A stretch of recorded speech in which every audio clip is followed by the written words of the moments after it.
ang nag-deliver papunta sa bahay nila Pangulong Bongbong Marcos at Speaker Martin Romualdez mag-insert o magpasok ng 100 billion worth of projects sa BICAM. Sana po ay hindi nila ako mapatay bago ko mailabas ang lahat.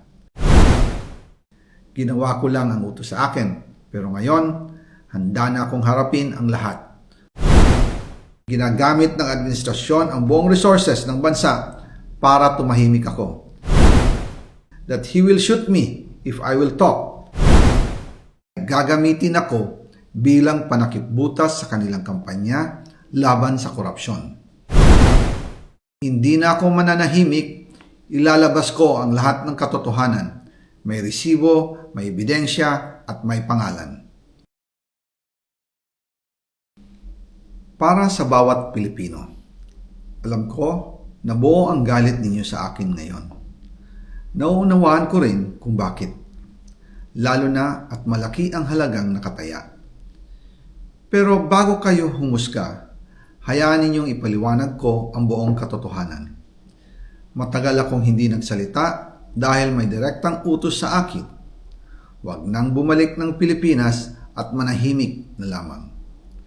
Umalis ako noong July 19, 2025 para sa aking medical check-up. Nakaplanong bumalik pagkatapos ng SONA ni Pangulo.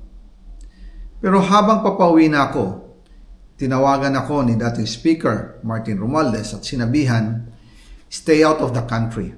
You will be well taken care of as instructed by the President."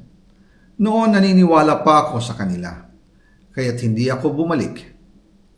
Tumikom ang aking bibig, sumunod ako, pero ang hindi ko alam, ang ibig pala nilang sabihin sa aalagaan ka namin ay gagamitin ako bilang panakipbutas sa kanilang kampanya laban sa korupsyon. Ginawa nila akong poster boy ng kanilang sariling kasinungalingan. Ngayon, hindi na ako mananahimik, ilalabas ko ang lahat ng katotohanan.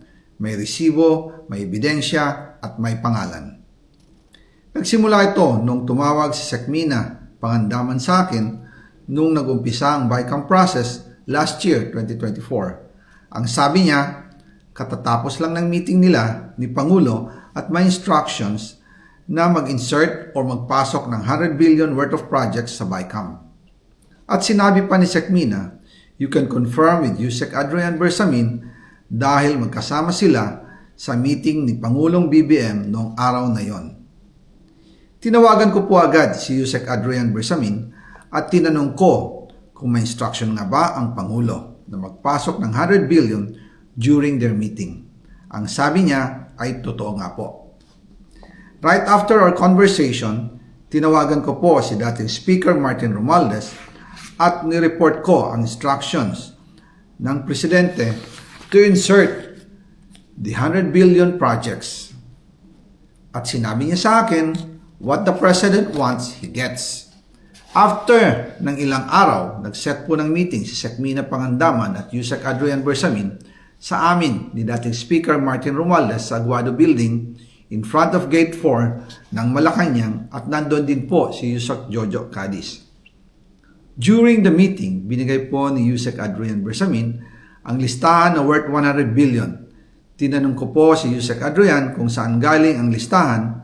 Ang sagot niya, galing kay PBBM mismo at binigay niya ito mula sa brown leather bag.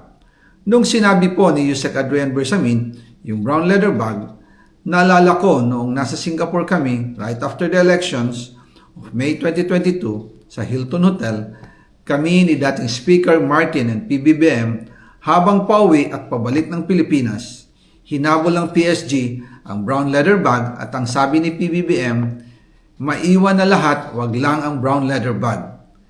Kaya naniwala ako na utos talaga ito ng Pangulo. Pagkatapos ng ilang araw, I informed sina dating Speaker Martin Romualdez, Sekmina Pangandaman, Yusek Adrian Bersamin, and Yusek Jojo Cadiz na kung pwede 50 billion lang ang ipasok sa program funds dahil so sobra ang DPWH funds versus sa DepEd. In practice, hindi pwede na mas malaki ang budget ng DPWH kaysa edukasyon. And yung balance na 50 billion, ilagay na lang sa unprogrammed funds for the 2025 budget dahil Office of the President din ang nagre-release ng lahat ng unprogrammed funds. Pagkatapos ng isang araw, tinawagan ako ni Sec Mina at sinabi ang mensahe ng Pangulo. Ipasok ninyo yan dahil pinangako na sa akin ni Speaker Martin yan at hindi na pwedeng baguhin. Kumbaga, ang utos ng hari hindi pwedeng mabali. Again, I informed the Speaker and asked clearance about the instructions ng Pangulo. At ang sabi niya, wala tayong magagawa. Kaya po nagtataka ako kung bakit sinasabi ni Pangulo na hindi niya makilala ang budget, samantalang lahat na binawas at dinagdag sa mga ahensya ng gobyerno ay humihingi ng approval sa kanya si Sec Mina Pangandaman.